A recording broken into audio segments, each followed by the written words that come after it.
The fourth season of Reacher begins in the city of Philadelphia. Just like any other random night, Jack Reacher is by himself, when suddenly something unexpected happens, pulling him into another detective case. He's waiting for the train, and he takes his time quietly observing everyone, when he notices a sobbing woman. Jack's heart races, as he slowly inches towards her.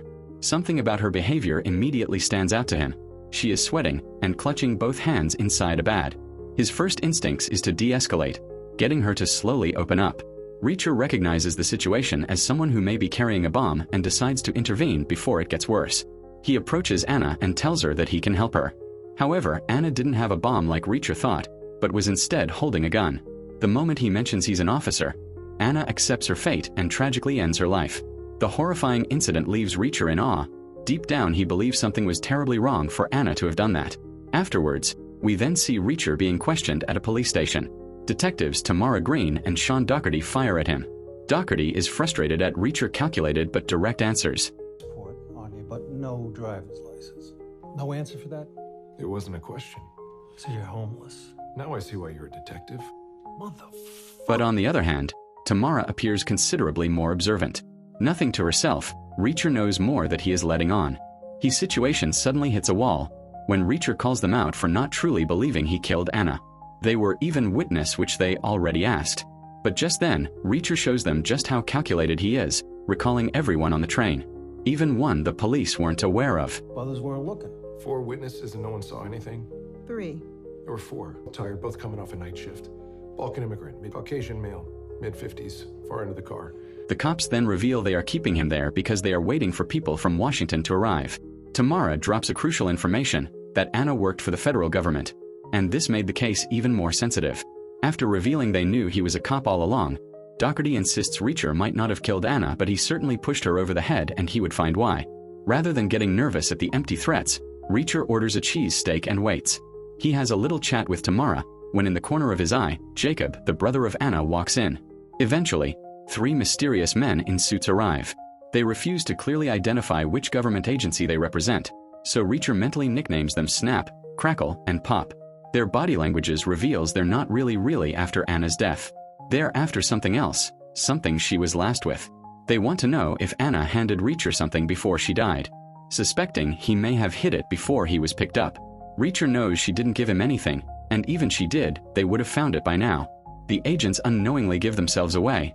Their question immediately makes him curious. Why would unidentified government agents care so much about an ordinary woman who apparently committed suicide on a subway? The answer becomes clearer once Reacher leaves the station. 2 men approach him outside and ask the exact same question. However, they don't have time to sit with Reacher and figure out if he has the flash drive or not.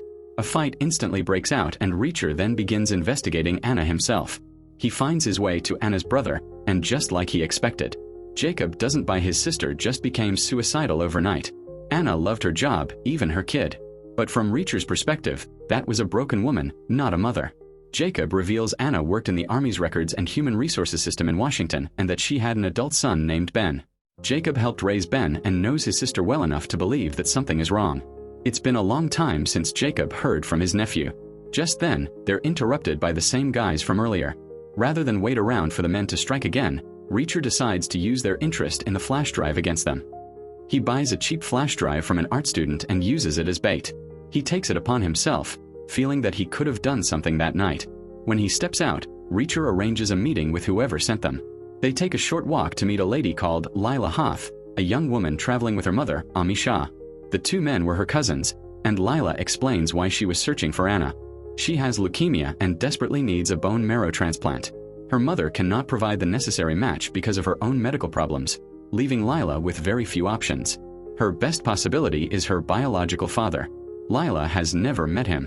According to what Anna discovered, her father was an American soldier stationed in Indonesia in 1998.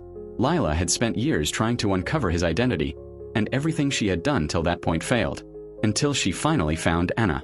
The man turns out to be John Sampson, a powerful North Carolina congressman and the front-runner for his party's presidential nominee. Lila believes Sampson is her father and wants him to provide the bone marrow she needs to survive. Apparently, all her efforts to reach Sampson failed. The flash drive was meant to help give her an edge. A kind of plan to force him into helping her, maybe even getting him to take DNA test. While she's banking on how much Sampson cares on his public opinion, Reacher lets her know that whatever was on that flash drive was much more worse for Anna to kill herself. Lila then gives Reacher her phone number and hotel information in case he discovers anything useful. At this point, she tries paying Reacher for the flash, but Reacher comes clean and reveals there's nothing in the flash. He didn't know her situation then, and now he wants to help. If federal agents and trained killers are chasing an empty drive, Anna's death was never a simple suicide. Before Reacher leaves, Lila hands him her contact information. Reacher meets back up with Jacob and lays out what he's learned, including Anna's secret investigation into political candidate John Sampson. On paper, Sampson looks spotless, but Reacher knows a clean public record rarely means a clean man. Jacob wants to dig through the archives himself, and Reacher tags along. At the police station, federal agents start combing through the department's files, including Tamara's, clearly trying to seize control of the case, a move that doesn't sit well with her. Jacob searches the records for anything on Sampson and comes up empty. To Reacher, that's the tell. A man with a military background doesn't just vanish from the paperwork unless someone made sure of it. That hunch sends him digging into Sampson's service history instead, down in the library's basement archives, where old military files are kept. He's barely started digging when a knife-wielding stranger jumps in. The man isn't there for records. He wants the flash drive, and he's willing to kill for it. The fight turns brutal and close. Reacher wins, crushing his attacker between the shelves, then hides the body in the old coal room before slipping out with Jacob. The ambush tells him something worse. Whoever sent that man knows about Lila too. Reacher races to her hotel and finds his fear confirmed. Another assassin is already inside, waiting while she showers, unaware. Reacher gets there just in time. The fight spills across the room until he throws the man through the window. Somehow the man survives, landing on the fire escape and fleeing to a car below, a car full of armed backup that opens fire on the hotel. Reacher and Jacob manage to pull Lila out alive, and the three of them escape before the police swarm the scene. Once they're safe, Reacher hands Lila money and tells her to disappear. New location, new look. Whatever she's tangled up in is far bigger than a search for her biological father. He heads off to find Tamara, asking her straight out if the federal agents are hunting the same drive. He tells her men are trying to kill him over something he doesn't even have. Tamara confirms Washington wants that drive badly, but she's done. She wants no part of what this is turning into and heads home. There's one more complication weighing on Jacob. His nephew Ben has gone quiet. No one's heard from him in days, and the last anyone knew, he was seeing some girl. Jacob is worried, though there's no proof yet that it connects to Anna at all. Reacher and Jacob agree to regroup at 6 that evening, planning to push on toward Washington to dig deeper into Sampson's and Anna's military records. Reacher never makes the meeting. Walking through an alley, he's suddenly boxed in by a crew of men in suits, clearly organized and clearly ready for him. He fights back, but they're not looking for a fair fight. They've got tranquilizer darts. One shot doesn't put him down. It takes a second, heavier dose before Reacher finally goes under. If you enjoyed this video, leave a comment and subscribe. We'll see you in the next one.